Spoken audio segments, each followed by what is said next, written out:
Hey guys, how's it going? Got another review here. This is a multifunctional pH tester. Try to keep the price down. I never spend more than 30 bucks on these on Amazon. This year alone, this is probably my fifth one. I don't understand why they don't last. This is the one I picked up before. Now, sometimes when you hit the buttons, it just goes 0, 0, 0, 0, and that's it. It won't try and read anything. Or other times it'll give you an inaccurate reading, like 1 pH when you know it's about 7. So I'm done fooling around with this one. We're going to try something new. This one's a different design. Most of the ones I picked up look like this, so if you're desperate, I say go for it, but these aren't that good.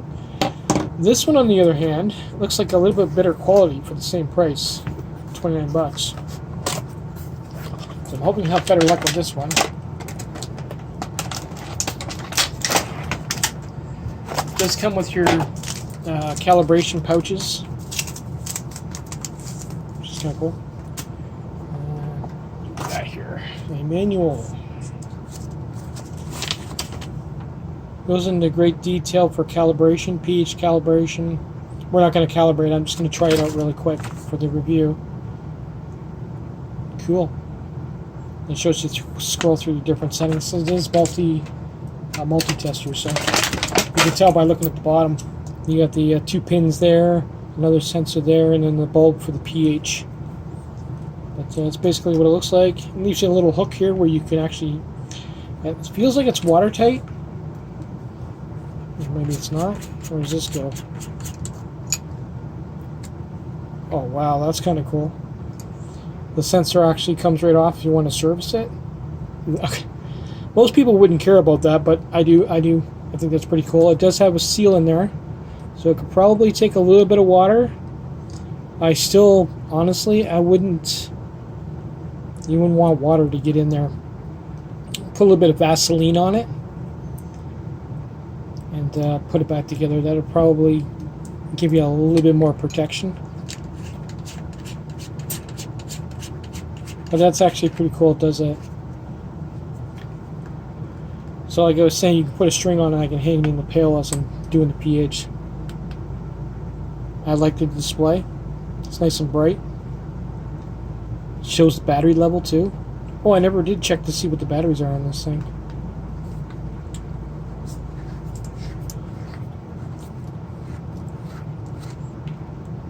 Oh god, this is one thing I hate about these pH testers.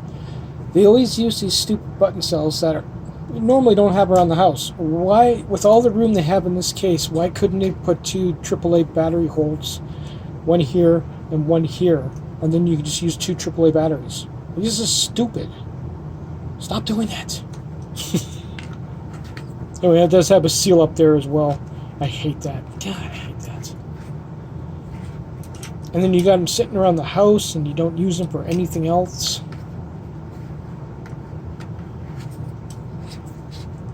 Okay, that seal did not feel like it went in there properly. I feel like it ate it. No, it's still there. Anyway, let's take this in the other room and quickly do some tests with it. Hopefully you can hear past the noise.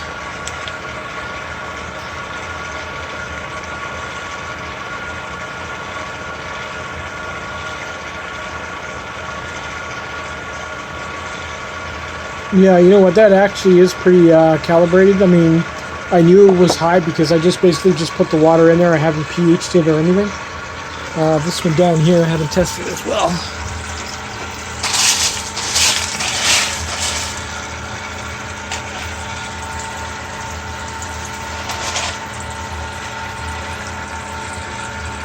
Oops, I must have hit something here. What did I hit?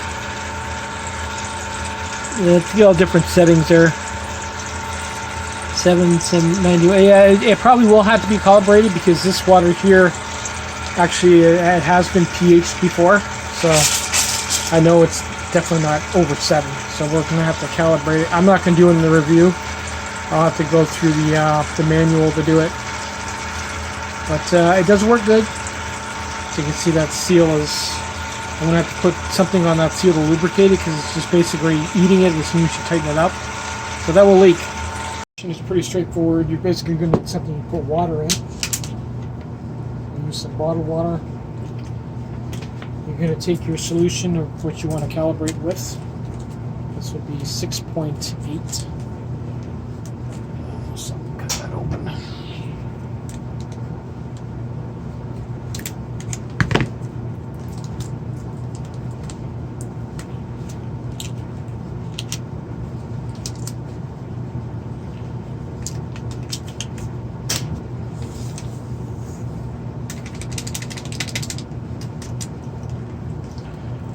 Something to stir it.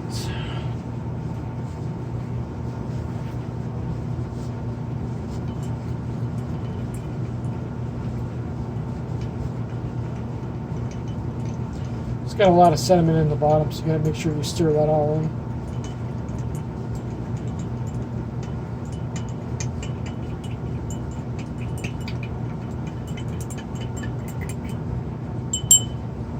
It's good enough.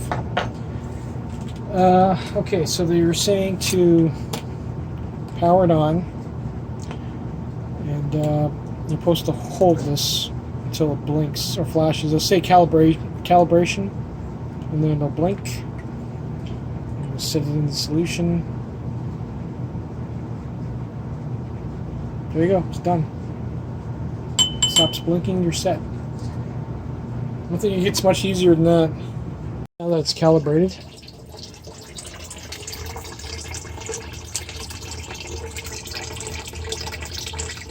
Wow, so this water is still high.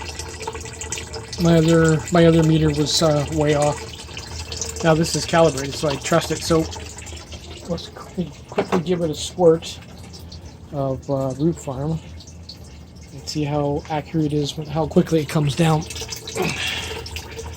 That's one thing I had a problem with my other pH meter, is it was very slow to read. Normally what I use, then some. But this Root Farm is actually pretty good. It costs a little bit more, but its pH is really well. We have the meter.